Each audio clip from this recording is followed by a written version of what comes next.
couple of big announcements for you.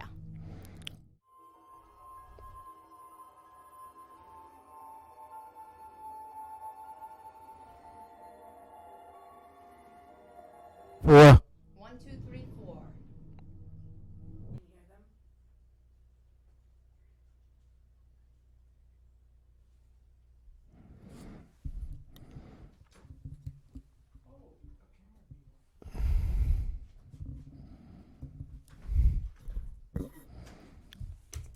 I don't know what's going on. We're having a small technical difficulty on this end, but we are getting ready to start.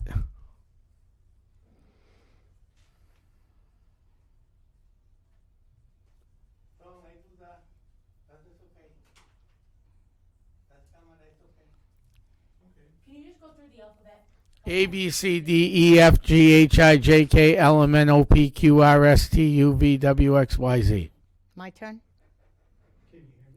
Travis will be on in a minute. We're having a little technical difficulties. But thanks for tuning in. Yes, I can hear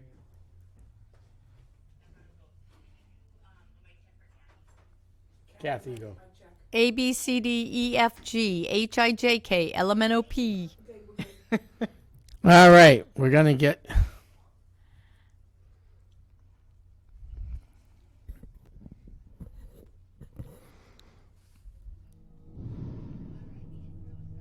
Intro starting.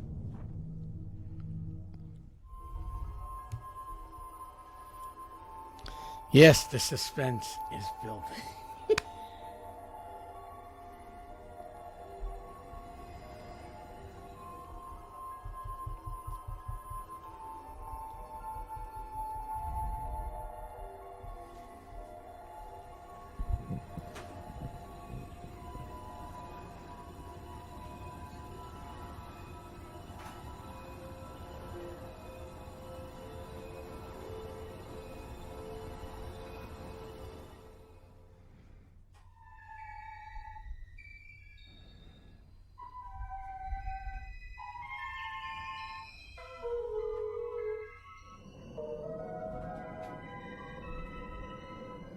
The suspense is building. The intro is going. Hang in there, folks. I'm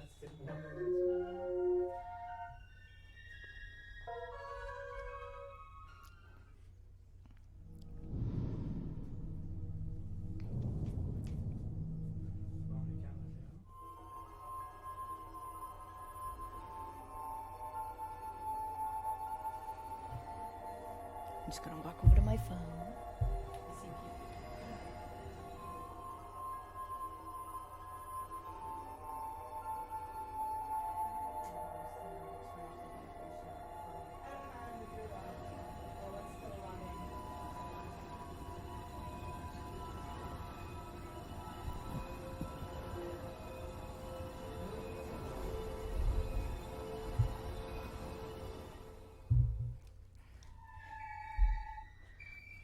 The suspense is building.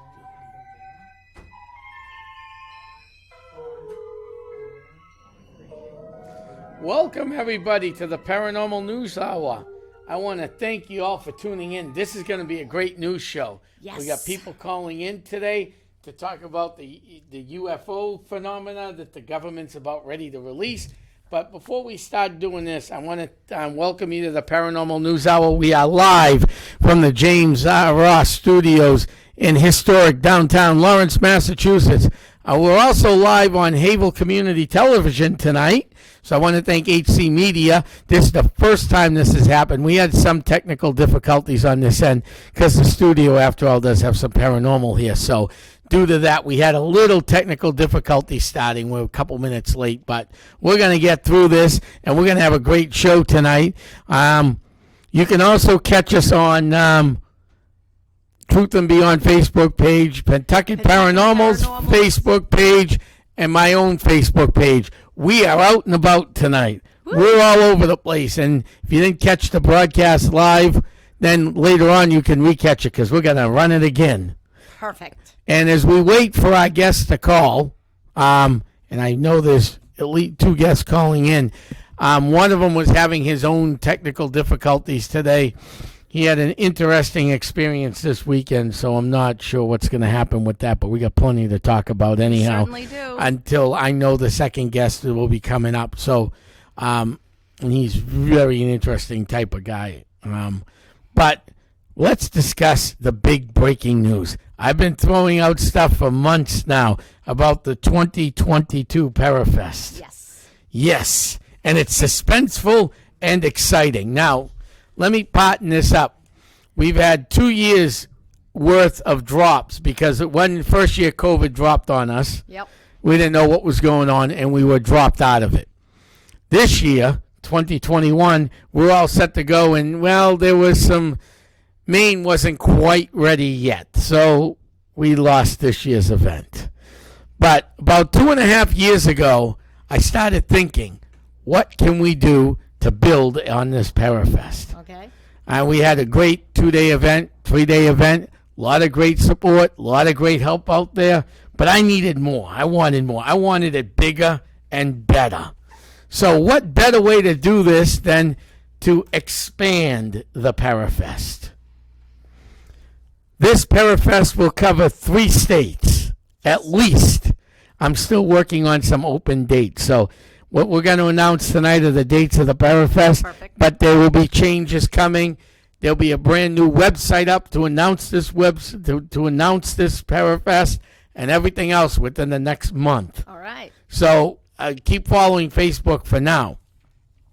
So the New England Parafest is going to run from Friday, April 15th to Tuesday, April 26th. 11 days, folks. 11 days. An 11-day event. It's never been done before, and you've heard it first here. 11 days this Parafest will run. And we're going to have fun doing it, too. April 23rd and 24th, we will be at the Kittery Community Center in historic Kittery, Maine. Beautiful seaside town with plenty of haunts, Yep. plenty of ghosts, and plenty of things to do. Some of our speakers have been announced, at least for the Saturday, Sunday. I'm still working on other stuff, which we will get to. We got the legendary Debbie Perkins, paranormal extraordinaire, very well known in the paranormal field, very active in the Maine area for the paranormal. We got legendary Bigfoot hunter Dina Pelzanini. Dina was actually on Finding Bigfoot when they did Little Rhode Island.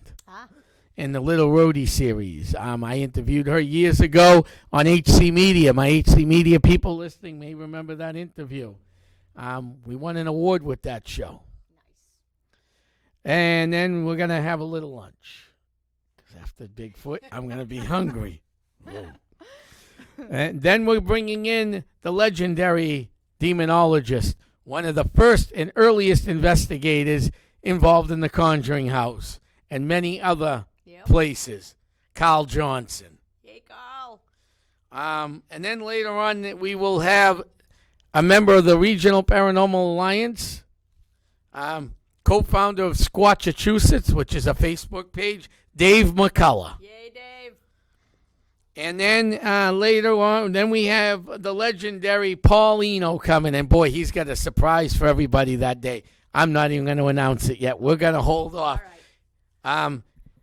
There's nothing more I could say about a guy who's been 51 years in the paranormal and has done pretty much everything from Bigfoot to UFO to anything you can think of. So we're very excited to have him on board. Then we got Thomas D'Agostino, who's published about 18 books, one of my oldest friends in the paranormal, and very well versed in many aspects of the paranormal. That's going to be an interesting speech. And then we have Matt Moniz.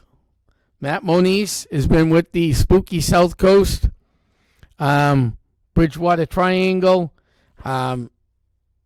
very knows his stuff about UFOs, and he's bringing at least Debbie Hewins with us. Maybe Audrey, but we're not sure. and they had the three of them had a very interesting experience. They met each other on a spaceship. Excellent. So Matt will be there.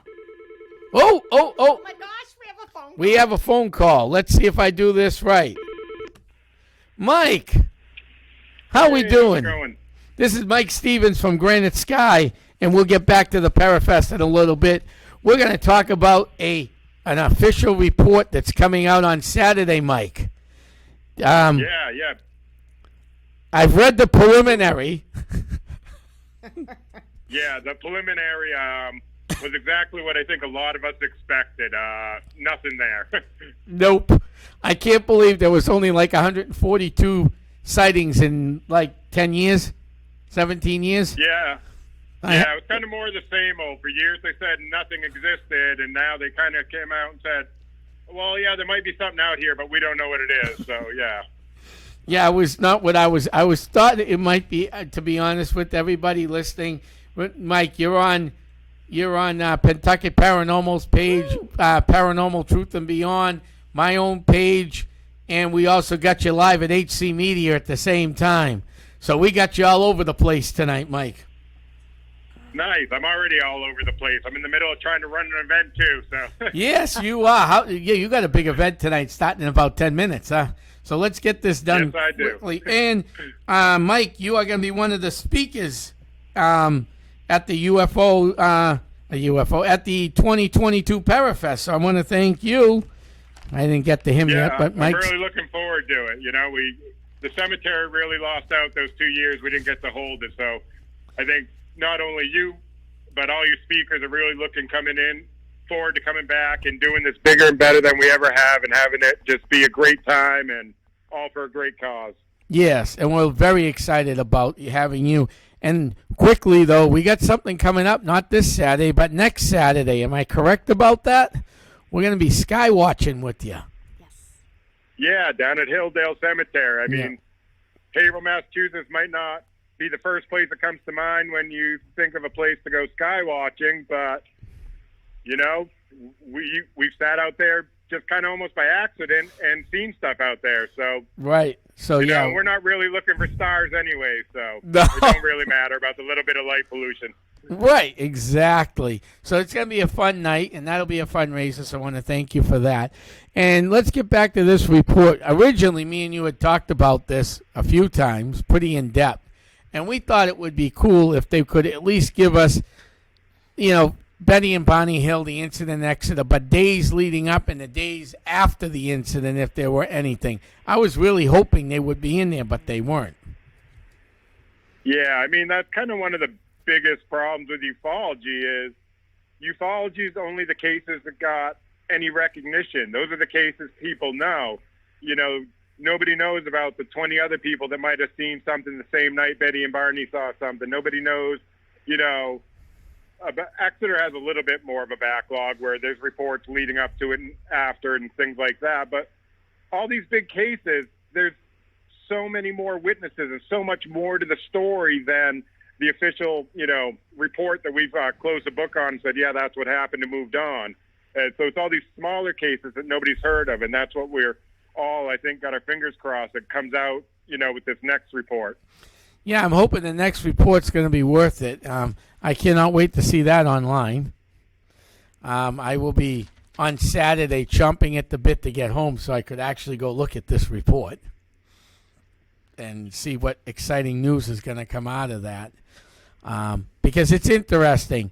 You know, ghosts, at least when you do ghost stuff, and you've helped me out with paranormal, you've done your own paranormal stuff before too.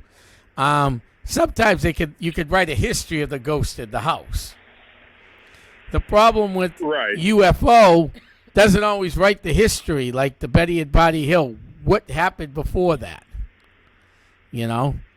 What happened after that? You know? At least with spirits, sometimes you could write a history. Right. There's enough people going, oh, yeah, I own the house, and when I was a kid, we saw this. 100 years later, it's written down in someone's diary, and it just gets passed along. New owners grab the house. Yeah, we found all this information about this house being haunted. You know. Yeah, and I mean, I guess that's the only good thing I can say about this latest report that's come out is maybe it's helped open the topic up enough that people who have had seen something around some of these other bigger cases, or just even their own smaller cases, the neighborhoods can and neighbors can finally start going, hey, do you remember when this happened? Did you guys see anything? And we can finally start getting some actual truth around the subject, not just these big, high-profile cases. Right. Exactly. That would be great, wouldn't it? That way we can find out the truth and really find out the truth. You know? Which I think it's funny, you know. They've got probably the biggest budget in the world, and they can't figure this stuff out. And we got all these little grassroots organizations. Like, we probably have a pretty good clue if you kind of let us do it our way. Right. You know, can you imagine if any paranormal team in the world, UFO team, experience or whatever, had the budget to work with to investigate things that's the military? It'd be incredible. It would be cool, wouldn't it? It would. It really would. But, you know... It's just for the number of people we could help. Right, exactly. And that's what it's all about, is helping people, because some of these people, it's been very difficult for these people, you know. We deal with the spirit world all the time, you know. But how difficult, you know, it's a little different when you're dealing with UFOs and people are actually scared, and you're dealing with real emotional issues. You see that in the paranormal. You do get that in the paranormal as well. And I mean, to me, that's just another reason they're all kind of linked. That emotional response you can't fake. And that's why we need the real reports. We need the real numbers, because there's real people who need real help. Yep. Right, exactly. Real people, real help. This is, you know... This isn't, you know, the whatever. This is people who actually need our help out there, or your help, or anybody else's help. So I have a real quick question, Mike. Do you think there's any correlation to the date they released, or they're going to release this, and the fact that Roswell was on July 7th? Well, yeah, today's the 74th anniversary of the day the newspaper splashed it around. Right. You know, that famous headline. I know. The flying saucer, right? So I just find it weird. Which is funny. Go ahead. I think it's weird and funny.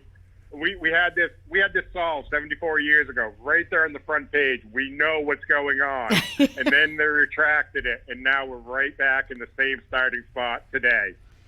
And it's kind of cool. I actually have up on my computer, and I don't know if they want to zoom in, but it was like the Roswell Daily Record, and it's the front page from that when all of this happened. July 7th was the quote-unquote crash. July 8th was the newspaper article, and like you said, it was rescinded and withdrawn or whatever it was. But I find it really funny that July 10th of this year is the day that they're going to, that full report is going to come out, Right.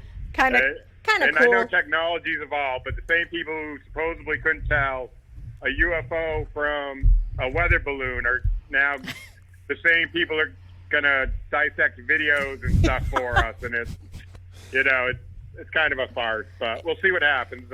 Keep my fingers crossed. Right. Yeah, we keep our fingers crossed, and hopefully the main report, which should be a lot of reading. I'm hoping it's a 40,000 page report. That's what it should be. But I'm not holding my breath on that one. No, I mean, I'm not so certain this isn't another Project Blue Book where it's more of a public relations campaign than an actual investigation. But right. Time will tell. Time will tell. Yes, it will. Yeah, we are very excited about this, and I've been excited about this since we broke that news story here at the Paranormal News Show. Yep. Back in January. So I was very excited to do this, and we've talked about it on my Tom Live show, my HC Media shows. We've talked about it all over the place. So it's been a very exciting time.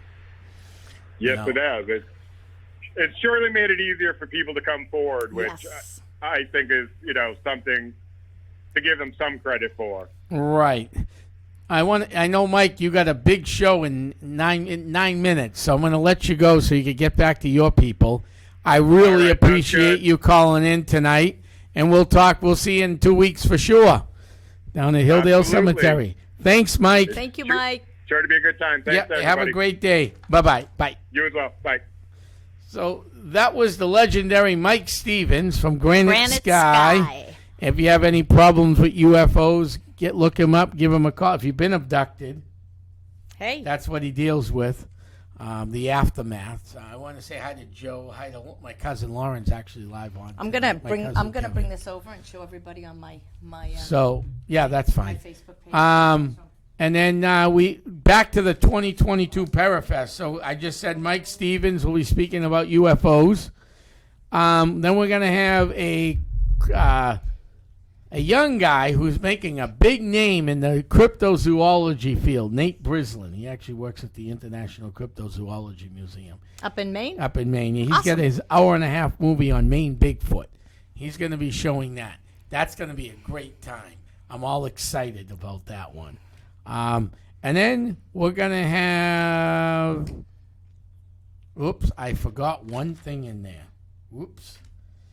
From 12 to 1, this is the only thing that's been scheduled. The legendary Paulino is going to be doing his show live. He's got a Sunday afternoon show on FM radio in Rhode Island. Oh, cool. They're going to be broadcasting live Awesome. from the Parafest, and we're going to do a paranormal roundtable talk for his show that day. So we're Perfect. very excited about Perfect. that. And then, like I said, Nate. And then at the end of the day, we have a group from Connecticut coming up. They're great people. They've been longtime supporters of the New England Parafest, just like some of the ones I mentioned, Tom D'Agostino, Paulino, Mike Stevens, Dave McCullough. Dave, we've had to cancel him out twice because of COVID. I know. But we also got Connecticut Paranormal coming up, Dan and Christine Beer, and I'll find out what they're talking about, and then we'll close up the day. So that's those 2 days in the Parafest. Perfect. So we're very excited about that. Now you must all be sitting on the edge of your chairs going, wow, we got all these great speakers. Some of the top line speakers in New England will be speaking that day. Top line speakers. Some of the best. But what's going to happen during the event? Well, during the event, I'm still booking stuff. Correct. So as you follow Facebook, follow my shows, we will be continuing to add to this. But again, we're going to start on Friday, April 15th. We're going to go till Tuesday, April 26th. My plan during that time would be to run ghost hunts for nonprofits Okay.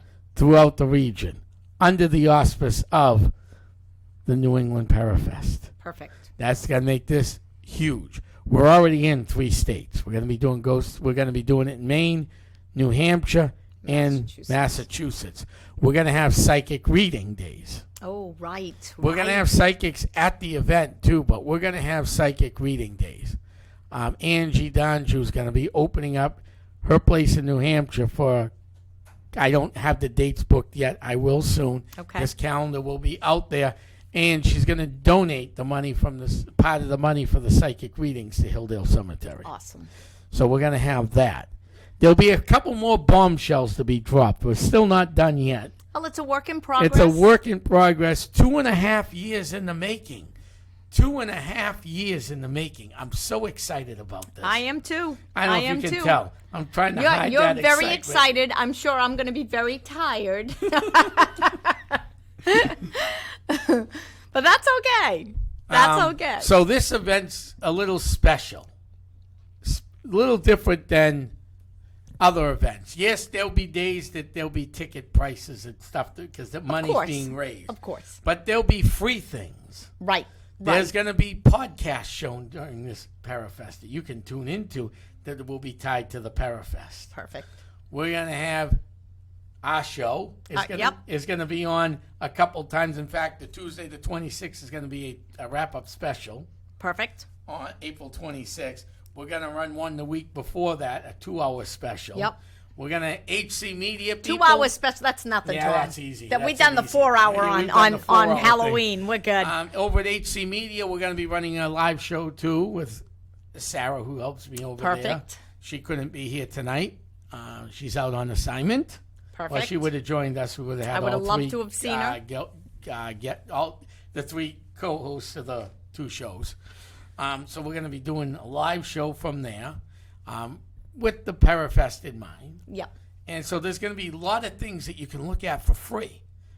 So you don't have to pay an arm and a leg to enjoy this year's Parafest. Right. There'll be donate buttons all over the place because we do. Oh, I need absolutely. To keep the Still big got to picture. raise funding. Hilldale needs the revenue. Yep. And I can't stress that more than enough. Are you going to have an investigation at Hilldale? Yeah, we will. I just won't. I haven't announced the date yet. Okay. There'll be an investigation in Hilldale Cemetery. Perfect. There'll also be an investigation at the Dustin Garrison House. Dates to be coming. Okay. During the event. Perfect. But I'm working on a couple other locations, and I thought that's why I couldn't call anybody. I worked right up to almost to showtime to try to get everything in, and I'm still And a waiting lot of on people couple still aren't things. booking because of the COVID Right. fear. So, So, they're waiting to see what happens. We'll get there. Hey, Matt, thanks for. I'm not sure who's joining in on my Facebook post, but Where are the aliens? My Facebook Live, but They're appreciate coming, Matt. you.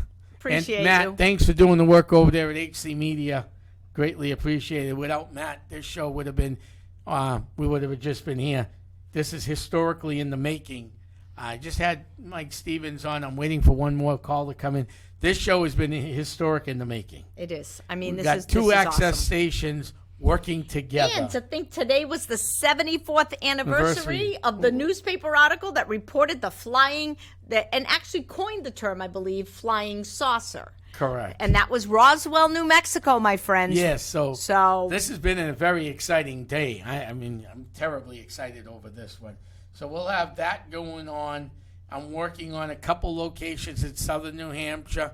I'm working on one on the New Hampshire seacoast, possibly. Perfect. As part of this huge, epic event. And of course, with this getting out there, right, and being on the news, the really cool thing is, people may tune in and actually want to do something with us. So Yes. who knows? I mean, and we may get more events just by Yeah. advertising this And way. we do have a management team, which I will be announcing real soon for this event. If anybody out there watching has some suggestions or anything like that, please reach out to us. Pentucket Paranormal.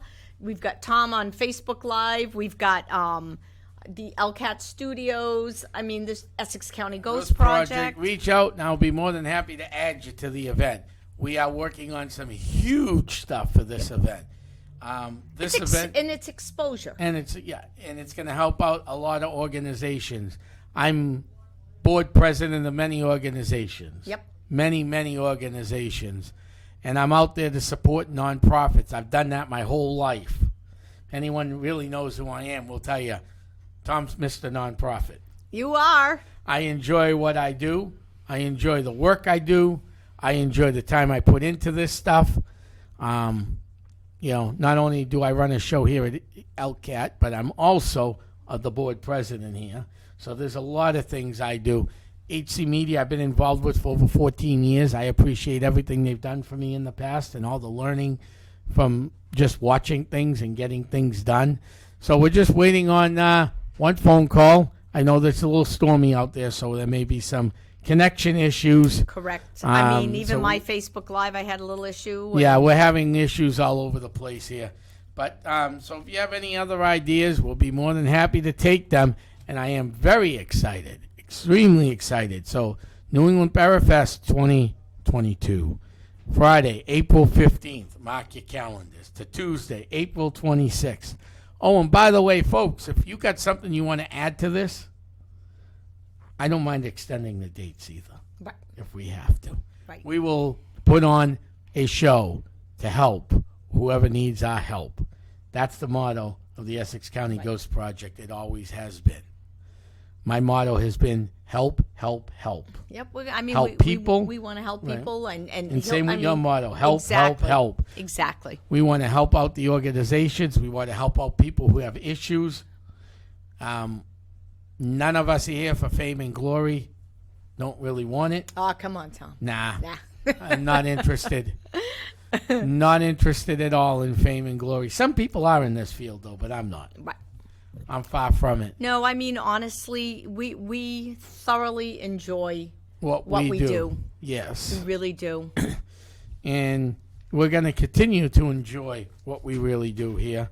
And we're going to continue to work and fight and do whatever it takes on the 70th anniversary of the Roswell. Well, as you know, I'm super excited because I always do paranormal history, right, for Right. the month that we're in, and of course, what a great month to have the have Roswell, come up on that, which I thought was awesome. That was July 7th, so that was kind of cool. And July 8th was the flying saucer. Oh, we got an issue.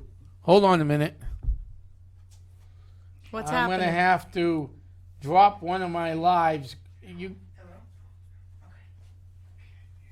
I'm going to have to drop off a live. Oh, here we go. No, we got it. I hope we got it. Yeah.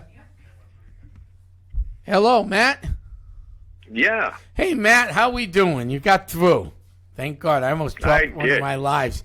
Yeah, we're like, oh, he's calling my cell phone. I hit the wrong button. That's I was all right. No big deal. Hey, thank you for joining in. Matt Moniz has been around this field a very long time, haven't you, Matt? How long? Actively, like, doing, documented stuff about 35 years. Long time. 35 years. Yes. Wow. Awesome. Yeah. And you have an 1985. yes, and you Well, have an 36 years. interesting background into this, don't you? A bit. Yeah, a bit. So you got involved with UFOs because They got involved with me. that they did, and you got some lifelong friends from that, haven't you? Which is good to have lifelong friends. Yes. And one of them, lifelong after friends. yes, and one of them will be joining us at the Parafest with you. We hope, right?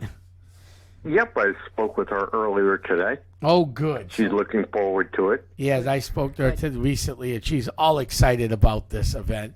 So, Matt, what do you think about this? Have you looked at this 9-page unclassified? What do you think about it? No, this is nothing new. They hash out stuff like this all the time. The only thing that's really, really different is, now we have modern technology to, add to it. Before, they cited other reports where they had radar things and there were other, gun camera footage, but they couldn't release them or didn't let the military release them only because it would show our enemies how good our radar was and how good our gun Yeah. it would tip our hand to technology. But, now everybody knows that, they can, put out low-grade stuff and nobody's going to be releasing anything that doesn't already exist out there with other countries. So, yeah, they have no problem doing it now. What the real significance of what the report does is letting you know that the doors are now open to allow more stuff. And let's put it this way. In the past, you couldn't talk about this, at least openly in forum, in public circles, officially in the government. Now you can, which Right. it's one of the first few steps towards full disclosure. So at least we're making some progress. And I've noticed something on the Paranormal News show back in January. We broke it about this. It came over just when we were about ready to go online. It came on, a breaking news story. So we were able to. We broke the story, and when we broke this story, I was looking forward to all of what was going to happen. And then a month later, there's stories all over the news. If you remember, I think it was either February, March, the plane over New Mexico then announced it had a UFO on its tail with Yes. people in the plane. So now this stuff is finally, at least it's opened up. I was hoping for a little bit more, but we'll have to wait for the final report to come out. Like I was talking Right. with Mike What was- Stevens earlier. Yeah. Yeah. What was released now is basically an abstract. An abstract is just an outline of what the report will be. Mm-hmm. So each of those sections that it talks about in the 9 pages, there will be literally hundreds, if not thousands, of other pages supplemental to that. Now, bear in mind, it's when you get that official report, you're going to wind up with pretty much like the other reports that we've had in the past, a good portion of it unreadable. They don't Right. use black highlighter anymore. Now things are covered white because they discovered that with all of this reporting, you use a whole lot of black toner. So it's much easier to do it as white. But you're laughing, but it's the truth. No, it is the truth. If for people who aren't in the UFOs but in the conspiracies, pick up the 9/11 report. You can get that at any local bookstore, or the JFK assassination report. I've read both of them from cover to cover, and let me tell you, it's a strain on the eyes. So you understand what I mean. Right. Portions of it will be obscured, or what the proper term is called redacted. And what winds up happening is you get some of the stuff.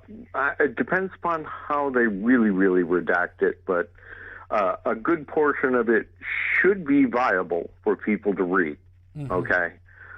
Except for certain keywords, key phrases, key locations, and, things that have to do with security, which I get. Yeah. I get.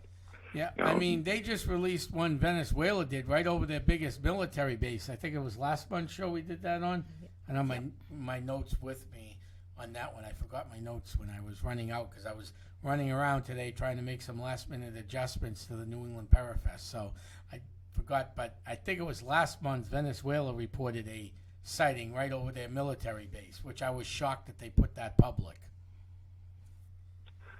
Yeah, Venezuela has been a hot spot for many, many, many years. But Venezuela right now, unfortunately, due to, we'll call it civil unrest, government upheavals, and things like that, they got other things to focus on. No, that they do. Now, I got an interesting question to ask you, Matt. We read all these reports. We've seen all the shows, and there's a million shows out there. It started early for me with Unsolved Mysteries, and now it's Ancient Aliens and everything else, right? It's probably with you, Unsolved Mysteries, too, I would assume. Maybe a few others. That's a classic, paranormal. I think most people I know in the field started with, Unsolved Mysteries. But, there's in search of Unsolved Mysteries. Yeah. Now, my question is to you, Matt. Now, they talk about Roswell. We talk about Exeter. Those are hot spots. New Mexico, Mexico.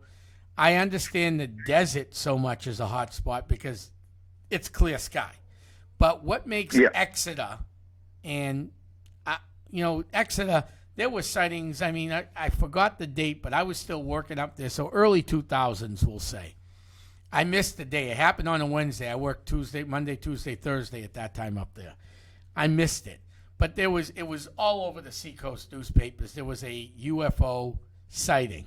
It seems like Exeter is one of the hot spots in this area. Same with the Bridgewater Triangle, it seems. Now, why would certain areas be more, with UFOs? Paranormal's a little different. But UFOs, they're flying across space and everything. So why would you see more in certain areas than you would in where the light's similar? I'm not saying like New York City or Boston, but where lights are similar. Well, what it comes down to is population. More people in an area, more eyes around, more chances of things being seen. The other issue that you get is there are also certain key characteristics in certain areas that, first and foremost, water. Second, military presence. Third, railroads. Fourth, population, either density or lack thereof, depending upon certain things.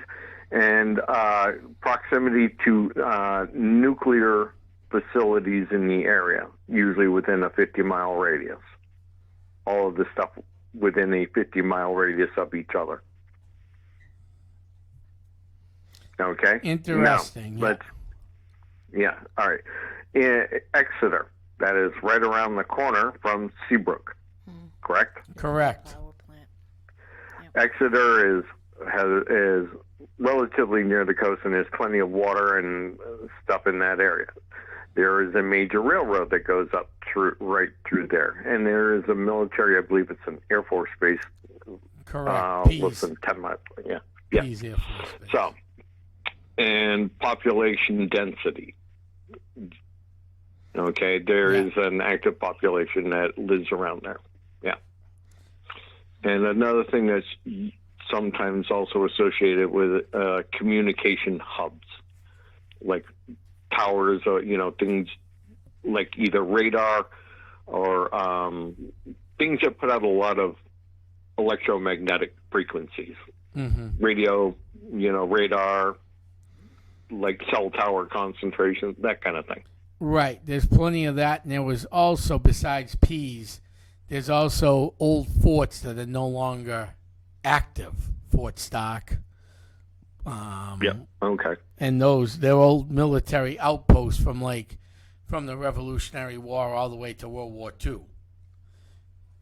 There was a tower not too far from Exeter, where they used to the air guard would be out there watching during the summers to make sure there were no German airplanes flying up our coast.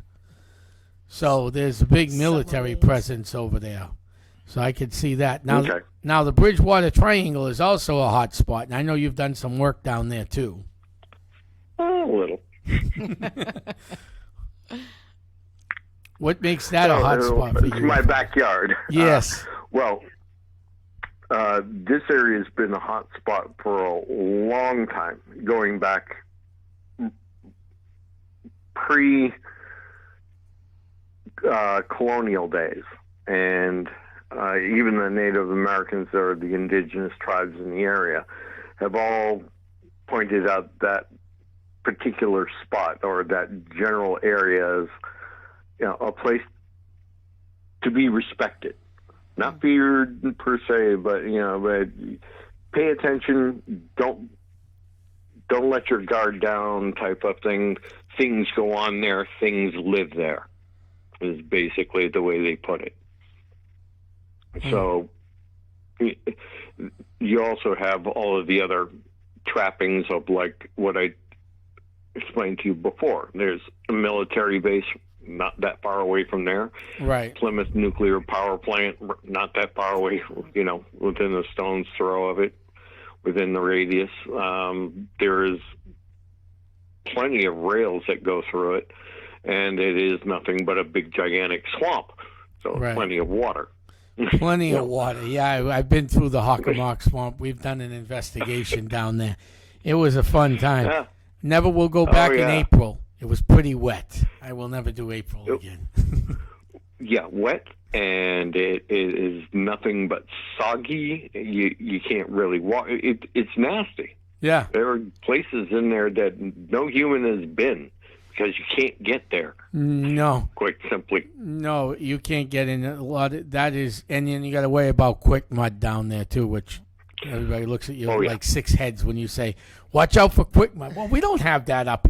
Yes, you do. You do. Oh yeah. You got plenty of quick mud in that place. So I mean, exactly. Now there's a story floating around. I don't know. I saw the Channel 4 news story on this. But I've talked to some ufologists that say it didn't happen. I've talked to some that say they did. I'm not going to, because everybody's up, Yeah, but you've done a lot of research. There was a news story in the early 80s that President Reagan was flying over the triangle and something came up on Air Force One. Do you remember that story? Yes. It's been circulated. I have yet to find an actual documentation of it in official record. I know it happened also out in California. Oh, I didn't know about the California one. Okay. Interesting. He wasn't. It wasn't actually Air Force One. He was a governor at the time, Oh. and it was in a. But yeah, he was coming. The story goes, from what I understand, and like I said, this comes from more than one ufologist that I've heard, and it also was supposedly picked up by, like I said, the media, but I can't find any print article on it. At least recently. And who knows? Something may exist, but yeah, leaving Otis, heading south back towards. I want to say it was heading towards New York or whatever. But as they're coming by over basically the Bridgewater Triangle, there was an object that started to tail the plane and went by. Now, generally, Air Force One has an escort. But that's mainly outside the United States. They have some form of fighter escort or whatever. Within the continental United States, I think I'm not too absolutely sure on Air Force One how that all works. But I do know that they are occasionally escorted here and there. They send out advanced things like Marine One, and there are multiple presidential carriers. Air Force One is one of like 2 or 3 actually, and same thing with Marine One. There's 2 or 3 actually, and they send them out in advance. So the president gets there, he gets off this Air Force One, hops on whatever the president is on becomes Air Force One or Marine One. Oh, okay. It isn't necessarily it becomes that designation because the president is on it. Got it. Yeah. Okay. But getting back to the story, never mind the minutiae. It came by, and supposedly this thing came by, and he wanted to get more information on it and whatever, and supposedly tried to have the thing tracked. That's the story. Again, like I said, it's unverified. I've mentioned it a couple of times. Like, this is one of the stories of the Bridgewater Triangle. It's legend and lore. Right. That's what's interesting about living here in New England.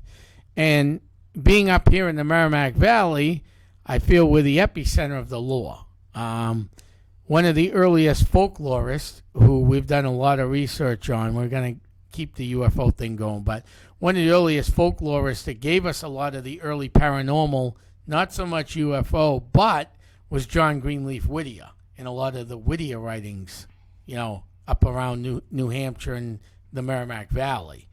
And then we have other folklorists, and I'm learning a lot of these, what we call New England folklore, whether it's UFO, Bigfoot, Bridgewater Triangle, paranormal, actually they have some validity in them. We read these as, these are all made up fake stories as a kid. And we go, I'm starting to second guess a lot of that now. Well, folklore generally has a kernel of truth to it to start. Okay. There are your typical repeat trope type of things, a highway ghost or a ghost on the roads.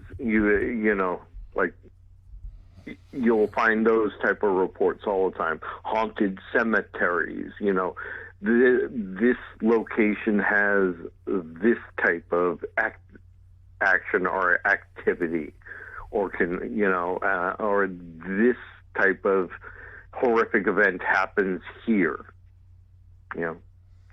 So there are kernels of truth to folklore. There are things that have historically happened. Now, what makes it slightly different is time. The truth gets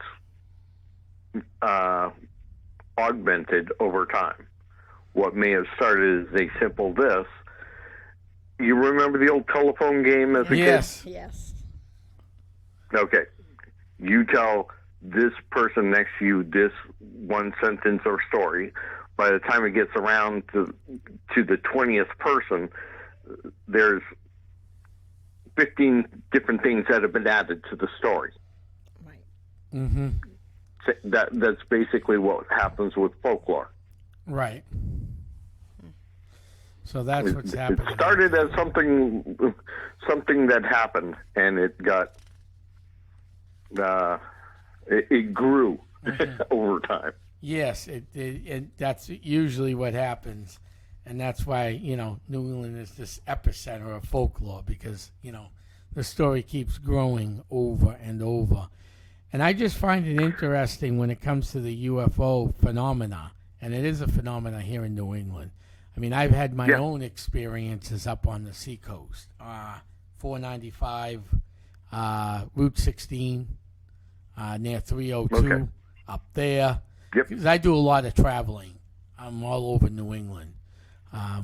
They call me Mr. New England, too, because I've traveled many of the roads, that old truck routes and everything like that. Wake up one morning bored, get in the car, and just drive. Haven't done that in a while because of COVID, and I've just been busy. But I've seen a lot out there. Route 16 way up in Jackson, where 302. I saw something fly right across 302. Route 16 coming back from Ossipee once, there was a interesting thing. Coming home from Exeter one night, I saw things. I've seen things working in Exeter that are unexplainable. So I mean, this area is huge and you've been doing this for 30 plus years. So, and then you meet other people that have been doing it for 30 plus years. Yeah, before me. Long before you. And then you start comparing notes, and you find out the notes are pretty much the same. Yeah, the details aren't really, to be found other than the basic things of this and that. Mm-hmm. And part of the problem is a lot of these events are very short-lived, so there's not much real detail to take in, a 15-second encounter. Right, so. Exactly. But for some people, I went out, I stepped outside, I saw the light. The light was this color, this far away, this high up in the air, did this, and then was gone. Right. Yeah. That's pretty much every UFO report you got. Exactly. I mean, unlike with the paranormal, like I was telling Kathy earlier before you guys came on, you could write a story about a house sometimes, about the ghosts, if they've done enough research. Yeah. And there's a written history. Yeah, because the house ain't going anywhere. Right, No. right. There's a written history. Who died, who was born, that whole thing. With UFOs, it's trying to piece together who saw it, when. Can we put a timeline together so that we can kind of focus on where it may have started or where it may have gone, or some sort of, that type of thing. It's a little bit harder. Tracking trajectory. Yes. Basically what you're... Exactly. So yeah, it is real interesting. But the difference is, it seems like a lot of people I run into who have UFOs, I usually send up to Mike Stevens. I'll give them a call.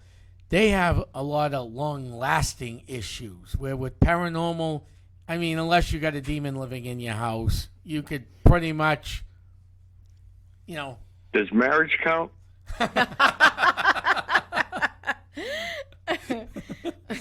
That's a good one. I got to give you that one. That is a good one. I don't know, Mike, because I've been married 3 times. But, there is that for some of these people, there's a long-lasting effect on them. Yes.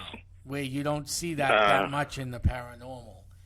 And one of these days, I'll bring you back on this show again, and we're going to talk about the long-lasting effects of that, because I think the people at home really need to understand that, I'm happy this report come out, because it's going to let people talk and not be fearful. So I'm hoping more encounters, abductions, contactees, whatever you want to call them, start coming forward and giving their stories with these reports coming out.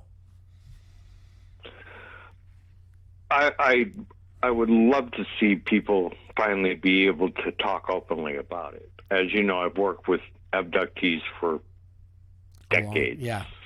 Decades and decades, many of them. And a lot of them are personal friends that I've known for many years. And I'm not just talking, the well-known abductees like Travis and, Debian and things like that. Right. I'm talking the people whose stories you've never heard. Right.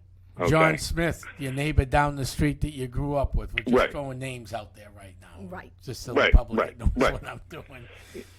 People would be surprised how many of those Johns and Jane Smiths that are out there. Yeah, there's more than you think. Far more than you think. Yeah.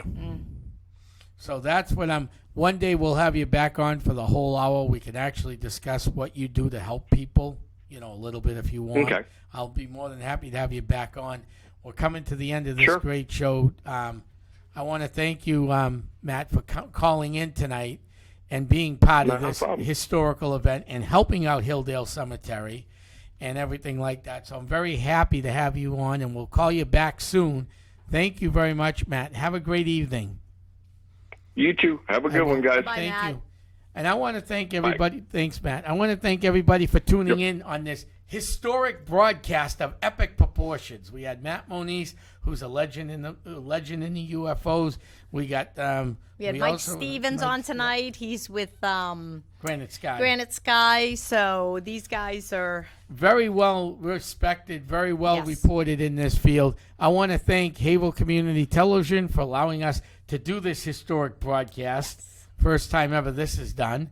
I want to thank everybody tuning in at Pentucket Paranormal's page, Hi, my Essex friends. County's page, and my page tonight for this historic announcement.